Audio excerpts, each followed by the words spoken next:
those people are going to be on their own version of Quiet on the Set in 20 years. No question in my mind. Someone will eventually look back at this and say, what was wrong with you that you were creating sexually suggestive material with a character who's meant to be a child? I don't care that the actor is 21. I don't care. You're trying to convince people like that kind of behavior with a 16-year-old is appropriate. Welcome to another episode of Is This for Kids? I'm Jonathan Beard of Blevins. I'm Katie, MrsRuvi. And we have a different kind of episode for you today. Yeah. Well, we watched the documentary Quiet on Set, which is on Max. Yep. Which is about... It used to be HBO Max, but... Yes, which is about a lot of the horrible things that happened in Nickelodeon. A little bit for Disney Channel, but mostly Nickelodeon. Yeah.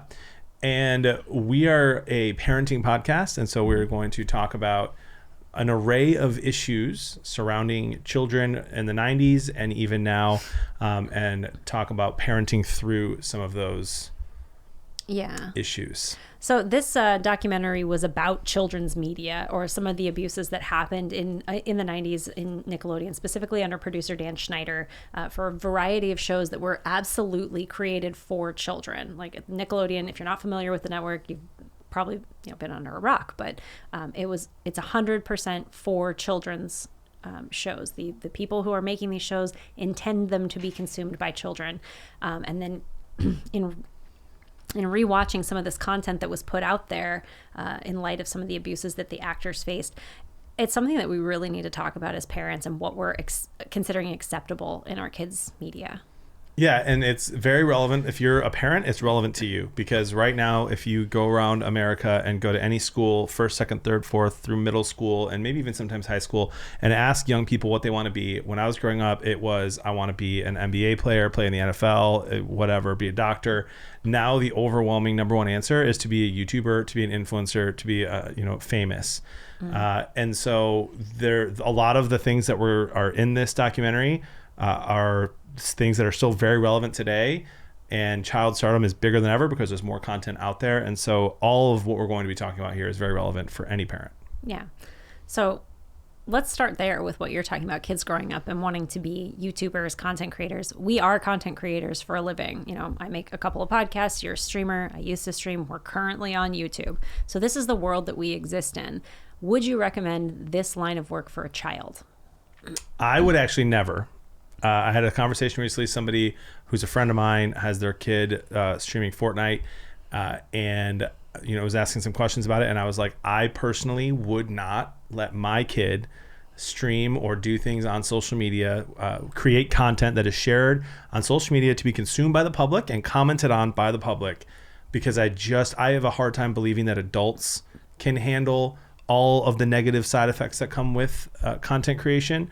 I think the brain not being fully developed into your early 20s is huge. I mean, when you put yourself out there, you are putting yourself out there to scrutiny, to negativity, to harassment, to all kinds of other dangers as well. I don't want to sound like a paranoid over here, but all kinds of predators that are online looking to sink their claws into young people.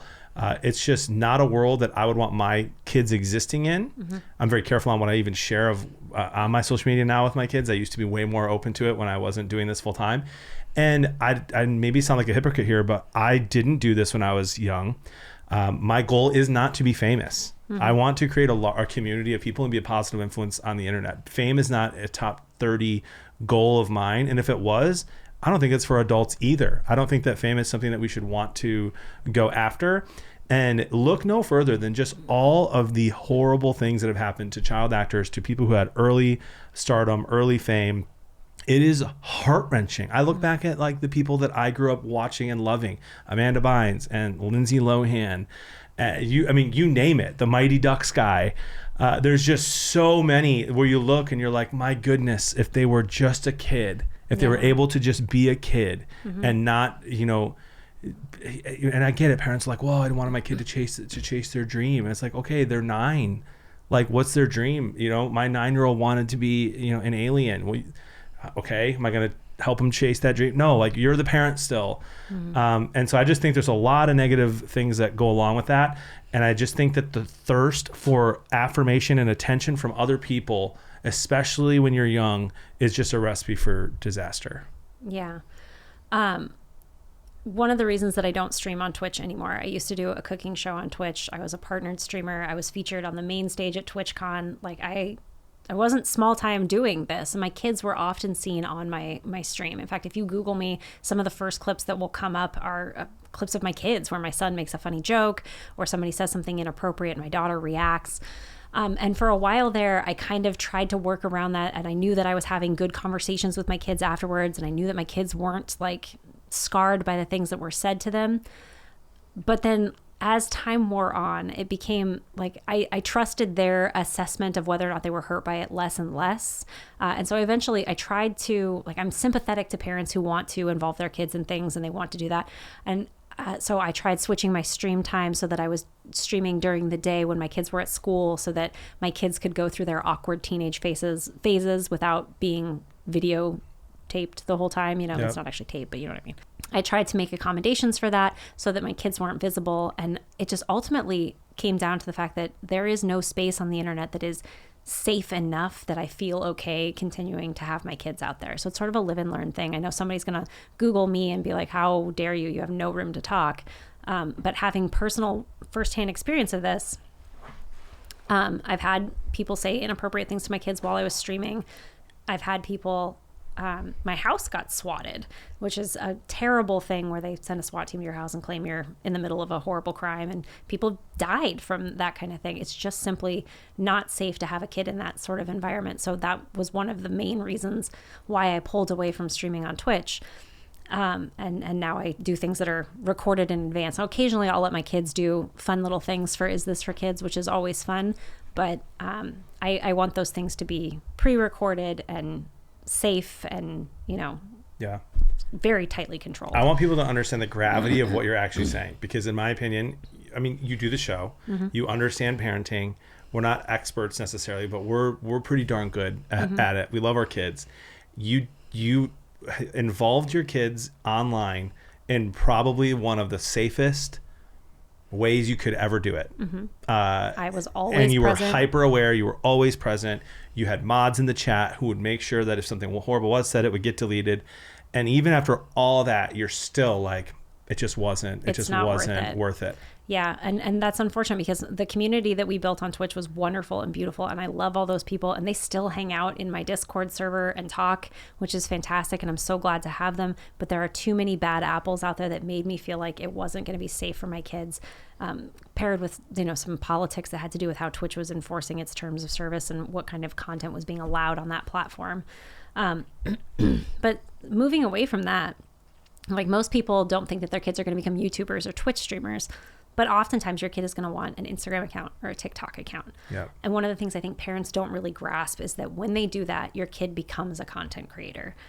If you're not paying for a service, you are the product. And so that platform, if your profile is public, then anyone can see that TikTok dance that you're doing. Anyone can see, the challenge that you did or the post that you put up. So it's very, very important that if your kids are allowed on social media, that you make sure that you're doing this at a point when they have developed well enough to have good self-awareness, basically, and also that their account stays private even at that point. Yeah, 100%. I mean, and even if it's private and you have 5 followers and you know who their followers are, there's always a chance that something gets recorded while someone else is watching it and then makes it public. So it's wild, all the stuff that can happen. And watching this documentary, Quiet on Set, it was heart-wrenching for me. I grew up watching some of these shows. That was huge for me as a kid. Yeah, and it wasn't as huge for me because my parents, I called my parents before this and asked them, like, if intentionally they didn't let us watch a lot of the real Nickelodeon stuff. Like, we watched Doug and which I think was on there, and Rugrats I think was Nickelodeon, and there were tons of Angry Beavers. There was a bunch of shows that were on there that were cartoons that we were watching, SpongeBob. But we didn't really get into all that, or even the Kids' Choice Awards or the Amanda Bynes show. We didn't watch those. I think I saw them here and there, but like it was, and maybe commercials, but I don't really remember sitting down watching it. And I asked my parents, like, was it because you knew it was inappropriate, Or was it just because we weren't into it, like the way my kids are just into cartoons right now, and they don't really remember? They're like, I don't know. So it's interesting to me. But like Drake and Josh, like I watched that when I was, I was 15, 16. I was trying to bond with my younger brothers who were the perfect age for Drake and Josh. And I remember watching that with them. When I found out the horrible things that happen to Drake now, it's heart-wrenching stuff that this can happen. Yeah. Back then, and maybe even still now. You have this situation where these kids are all getting cell phones and things like that. But I was reading this book that was talking about like the right time to give a kid a cell phone. Yeah. And they're saying flip phones only until you're 14 and no social media until 16. But like, have you tried to give a kid a flip phone these days? I mean, the only thing good on it is Snake. That's it. Well, I don't even think they have that anymore. Yikes. Yeah. I've actually come across this thing. It's like it's a Bark phone. Do you know the Bark app? Yeah. Yeah. They made a phone and it looks like just a regular Android phone. So your kid's not going to be like, oh, Mom, I have a flip phone. Sure. Looks for everything. Yeah. But it's so great for like, you can slim down what their possibilities are. So, if you only want them to be able to call you and your wife, or if you only want them to be able to call their siblings, you can do that. You can put those restrictions on there. And then later when they're ready, you can give them access to the internet. That's genius. Yeah, it's fantastic. Not only that, but it'll let you know that if your kid is sending inappropriate messages or talking about threats of suicide or self-harm. So good and really very helpful, especially when I've got these kids in the teenage years. Yeah, this is a must-have for parents. Yeah, absolutely. The heart-wrenching thing with Drake, obviously the most heart-wrenching thing is the abuse that happened to him. With somebody that his dad didn't trust, his mom was given explicit instructions to not trust this guy. There were laws in place to make sure things like this didn't happen. There were rules and regulations on set to make sure these things didn't happen. And it still happened. And it's that part, obviously the worst part, heart-wrenching stuff. But we don't find out about this until a few years ago, this past year, a few years ago. This was actually the first time they ever made it public that Drake was the person in question. Yeah, and meanwhile, we're watching this guy melt down over the course of the last decade, right? And just the judgment that people have. Look at how could this wholesome guy, just another child star down the drain. Look at all the headlines again. There's a rift between him and Josh. All these things, right? And it's just so easy for, this is like one of the worst parts about social media and the culture we live in, which he actually mentions how thankful he is that there wasn't like TMZ and Twitter when this was all happening, because it absolutely would have been all that was talked about, and everyone would have found out it was him immediately. But we make all these judgments and content and news sources, all this money making off of a downfall of a child star, when he had other than being killed, the worst thing that could ever happen to you, if not maybe worse than being killed. That was just a shocker for me. So prayers for him and his entire family, because that's just like every parent's worst nightmare. Yeah. It's a difficult thing for me to talk about personally. It's a little close to home for me, so I try not to discuss those kinds of things right here. But I can't say enough how important it is to have open conversations with your kids about what's happening to them and being super involved in their lives. This is one of the reasons why I'm perfectly willing to talk on the podcast about the hypersexualization that happens in shows, and I will talk to my kids about it, because I never want things like that to be normalized in their minds. I will call out things, there are probably people that are watching previous episodes, like our kissing booth episode, thinking, you guys are over the top, you're being silly, this isn't that big of a deal, teenagers can see this kind of thing and it's fine. And I disagree.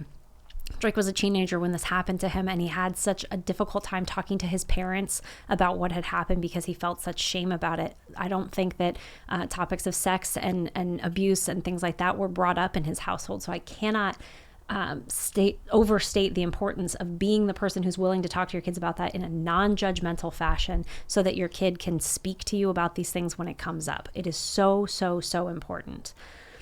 But one of those things that I think about is like looking back on those scenes. We watched this Quiet on the Set, and the situation with Drake aside, even if that never happened, the content that was being put out on Nickelodeon at the time was heavily sexually suggestive. Just massively so. So much that like on Twitter right now, people will, if you look up the trending on Quiet on Set, people are saying they were allowing, glory holes and things like that to be shown on Nickelodeon. where, like, if you haven't seen the documentary, it's scenes where a guy walks around with a pickle and shoves it through a hole in a person's dressing room, and that person suggestively eats that pickle.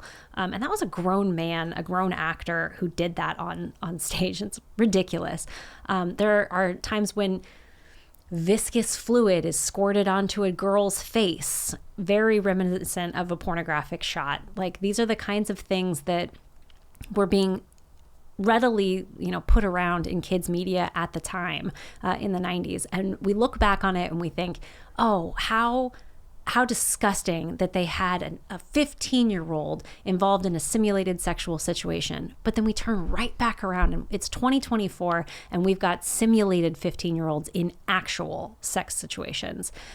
It's not better to me that we have a 21-year-old portraying a 15-year-old who's having sex on screen in front of people, or that in the kissing booth we're looking at a girl's white cotton panties underneath her skirt when we are told this person is meant to be 16 years old. There's no chance that they are not trying to elicit youth and sexuality out of those things. And if we think that we are doing better now, we are lying to ourselves, and we are setting our kids up for a situation where they're normalizing a type of sexuality that is dangerous and it shouldn't be permissible. So I think one of the things that this podcast is going to be focusing on a lot more heavily is calling those things out. Yeah, it's amazing that this is even allowed to happen, but like, I'm not surprised that it happens. You have adults who, from this show, from Quiet on Set that we're learning about in Nickelodeon, you have adults who are in charge of finding kids to make funny content for other kids and to make those kids famous. Mm-hmm. And of course they're gonna, if they're adults, that's a weird thing in and of itself. And of course, if those adults have inappropriate senses of humor and they're just have free access to do whatever they want all the time and talk about whatever they want with their other adult co-writers and co-workers and like, what can we do to make this funny? You're gonna get horrible things that come from that. Yeah. And it's disgusting.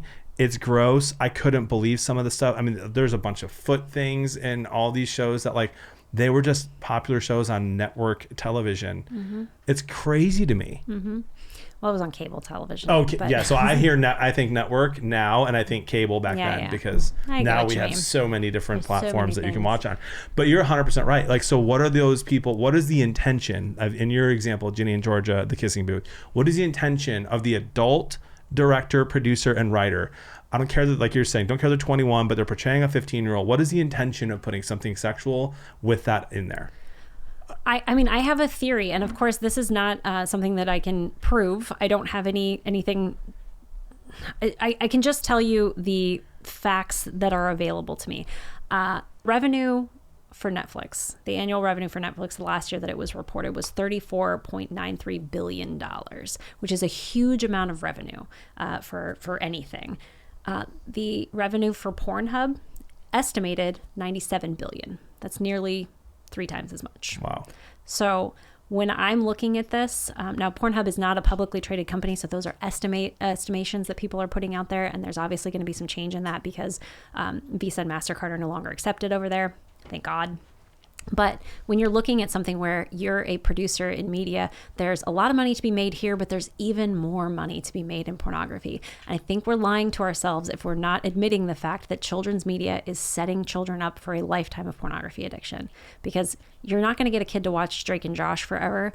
You're not going to even get a kid to watch Jenny and Georgia forever. But I'm pretty sure you can find adults who have been watching pornography since they were children.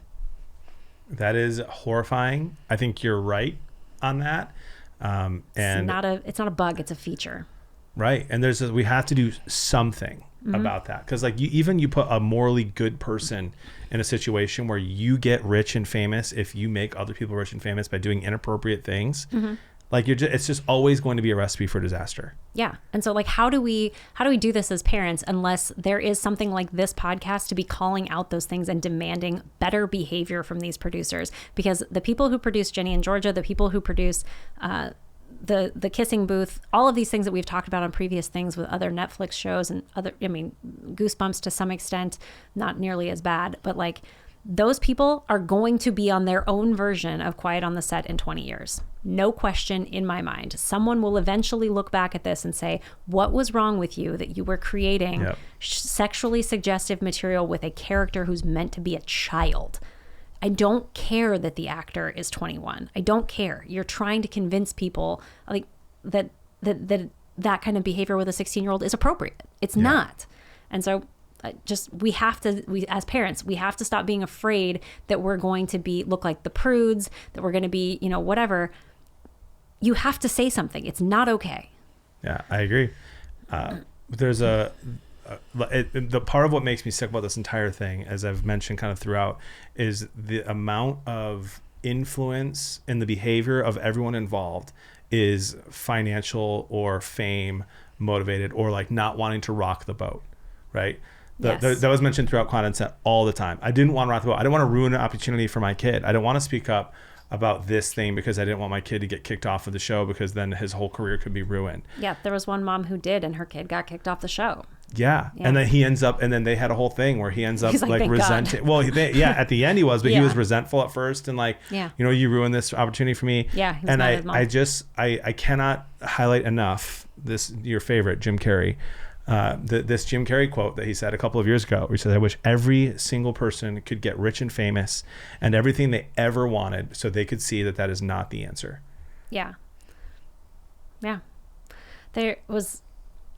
I was talking to somebody about this before we recorded it, and they were saying like, how come this is getting in there? And the perspective that they gave was that they think they're doing something good for kids by giving them an education. There was a whole kerfuffle last summer about a book that was up in the public library that talked a lot about sexual behavior for teenagers, that was banned from libraries, and parents were angry because it was describing how to perform these sexual acts, and it was like a graphic novel for teenagers. It was bizarre. And they, people were like, well, how do you even make that book? And they're like, because we think it's important for representation. We think that the child needs to, see that sex is okay and that it's not unhealthy. And there are ways to approach that and contexts in which sex is healthy and appropriate. And when you can have that conversation, that's great. But like, it reminds me of that quote. Do you remember we did an episode on Wednesday where she quoted Mary Shelley's Frankenstein, where she says, no man chooses evil because he is evil. Only he mistakes it for happiness, the good he seeks. Yeah. I think that there are a small amount of people, small amount of people that are actually doing it that believe this, but a vast majority of parents who are willing to let their kid watch this kind of thing because they think it's positive to show a positive, or like sex as a healthy, normal thing. This is not that. This is not what you need to show your kids. This is not how you introduce them to positive, healthy sexual relationships. Yeah. Yeah. Agree, 100%. Hey, this was really a lot. This was kind of a serious episode. A somber episode, if you will. If people wanted to see an episode that was less somber and say maybe funnier, where would they find that? They could go to isthisforkids.com and suggest all kinds of other episodes, different media for us to review, comment on our Instagram, subscribe to our YouTube, etc. And if y'all liked this and more of a somber conversation about the harsh realities of media, let us know that too. Because I think there's a lot of conversations like this that we could have that could be helpful. I know we're trying to do that in every single episode, but we want it to be lighthearted and humorous. And so we're always going to have that. But I think that doing these every once in a while is going to be good as well. Yeah. Let us know what serious topics you'd like to hear about as well. Hey, there's just so much media out there for parents to navigate. I'm Jonathan Beard of Blevins. I'm Katie, MrsRuvi. Let us help you decide. Is this for kids?